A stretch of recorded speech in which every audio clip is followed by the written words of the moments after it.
Hello there. Welcome to another episode of Just a Few. My name is Patrick Antoine, and as usual, I use this platform to provide biblical responses to questions from people like yourself. If you have a question and you'd like to submit it to me to consider giving you a response via this channel, please feel free to submit your question via email at the email address on your screen, and I'll try my best to provide you with a response as soon as I can. Today's question has to do with a particular verse in the writings of the Apostle Paul in 1 Timothy. And I'll be coming to that verse shortly, but let me, as usual, begin by reading the question. The question is, what does women bearing children have to do with salvation? That question comes out of what we see in Paul's letter to Timothy in 1 Timothy chapter 2, verse 15. He speaks of that. And before we look at that particular verse in its context, let's look at the broader context of the entire epistle, or the book of 1 Timothy itself, to determine what was Paul's design or intention when he wrote this letter to this person known as Timothy. 1 Timothy chapter 3, verse 15. I know the question is from 1 Timothy chapter 2, verse 15, but look at 1 Timothy 3. I'll read verses 14 and 15 for us to get a broader context of Paul's writing. So it says there, "These things I write to you, though I hope to come to you shortly. But if I am delayed," Paul is saying, he's away from Timothy, and he's saying, "I might be delayed, but I'm writing to you with a purpose.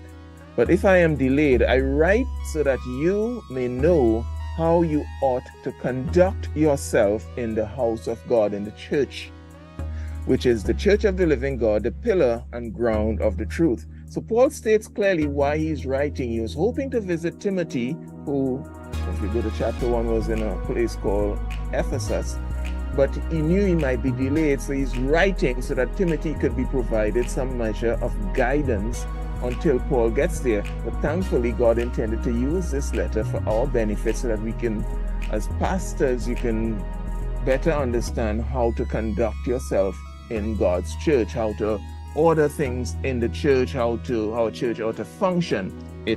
Paul said that's why he was writing this letter. Then we get to the more immediate context of the verse under consideration. So I read now from 1 Timothy chapter 2, and listen to the Apostle Paul here.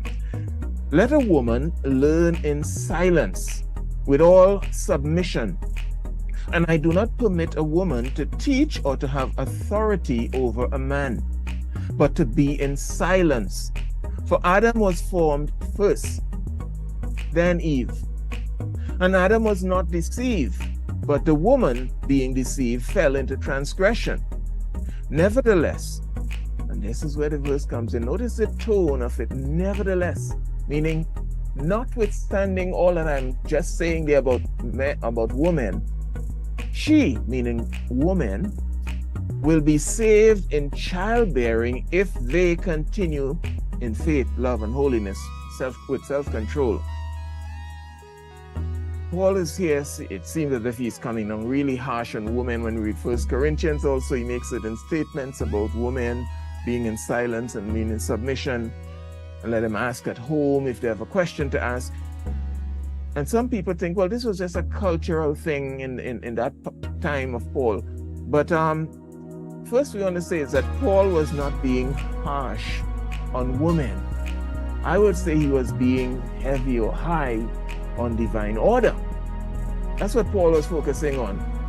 It may come across, if you want to focus on what he's saying, you might think he's intending to be harsh on women, but that's the furthest from the truth. And that's where that word nevertheless comes in. Paul made sure his readers didn't think that he was just trying to push the notion that women are subservient to men in the kingdom of God. He wasn't saying that. He was focusing on divine order. And why we say it's not a cultural issue that Paul is raising here is because he goes all the way back to creation. and the order of events in the creation. And he never used his cultural setting as a precedence. He used creation. So he's talking in 1 Timothy chapter 3 about why he's writing. He's writing about how to set the church in order and how the pastor ought to function and conduct himself in the house of God. And here he's talking about women. And in the earlier part of chapter 2, he's talking about the importance of prayer, and the men should be involved, the women should be involved also, and the need for decency and dressing modestly on the part of the woman in the house of God. He's dealing with issues related to the church. This has nothing to do with how you conduct yourself in your home, how you conduct yourself in the workplace. This is how you conduct yourself in the house of God. And he's saying there that when it comes to running the affairs of the house of God, he said, I do not permit a woman to do that she has to be under the authority of man. And then he immediately goes back to creation of all places, not to his culture, and he says, note the divine order, that while God created both men and women, the man was created first, giving him headship and authority. And that's why he says he does not allow a woman to have authority over man in the house of God. And it has to do with this divine order. It has nothing to do with being subservient. This is just the way God has ordered his creation. And then comes the verse under consideration, because he talks about creation, and he talks about the fall, that Satan waited until Eve was alone, and he chose to wiggle his way into deceiving the human race and bringing man down by deceiving the woman. And Paul warns on those two grounds, creation and the fall, that God has certain divine order even in the church today, that the men have headship over the women. But the emphasis on this question really is, I'm just trying to provide a context here, is now in verse 15. And then he says, nevertheless. Why does he not say and? He says nevertheless, because he wants to make it very clear that what he's going to say now, notwithstanding what he just said, he's not saying something else that people may misunderstand or assume he's saying. Nevertheless, she will be saved. The question is, saved from what? And that's why the question is, what does this have to do with salvation and childbearing? Saved from what?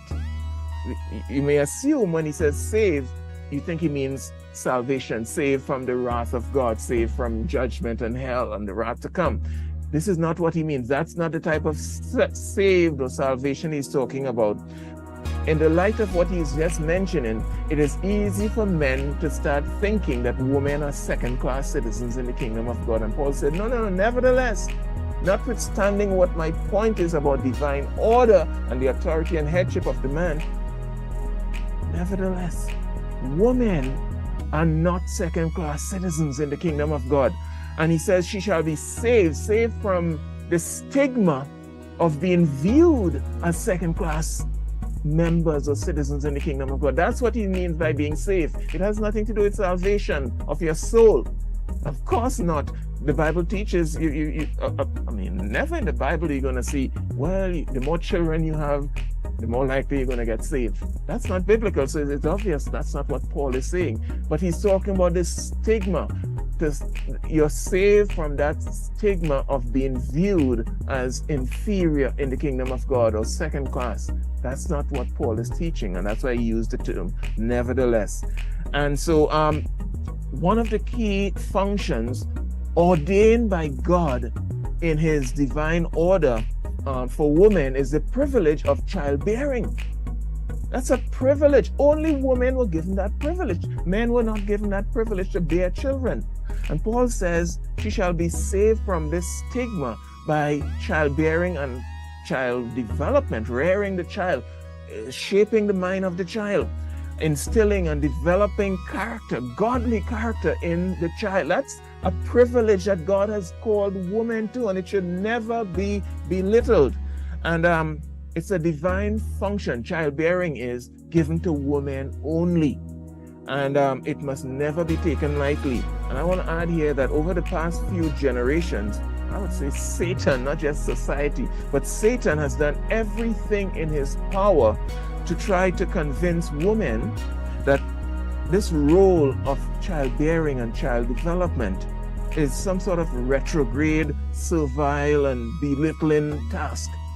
Let's get it out of the way as soon as possible, because it keeps you from being a full person. That is the furthest thing from the truth. Women are having realized less and less children compared to generations in the past, and it's not just because of economics. And they're getting out of the care of their children as quickly as possible. As soon as they can get back to work or whatever it is, get on with their life, that's it. That's not God's design. So from God's perspective, one of the greatest contributions women can make to elevate themselves and to make our society better is to prioritize and place a premium on childbearing and child development. And in the kingdom of God as well as in the world, we ought to value and esteem our women who place an emphasis on raising their children to be godly members of our society and godly assets to the kingdom of God. And that's what Paul meant, that she is saved from this view, the stigma of thinking you are insignificant, you're second class in the kingdom. The role that our women play, if they would play it the way God intends for it to be played, hey, it's a very lofty role. And don't let the world system make you feel that is an insignificant role, bearing children. And so this is something that God ordained for women and for women only. And it's a privilege to be embraced and to be enjoyed. My name is Patrick Antoine. Hope that helped to clear it up a little bit. If you have another question, if you have a question you want to submit, remember the email address, send it in to me. But until the next time, grace and peace be multiplied.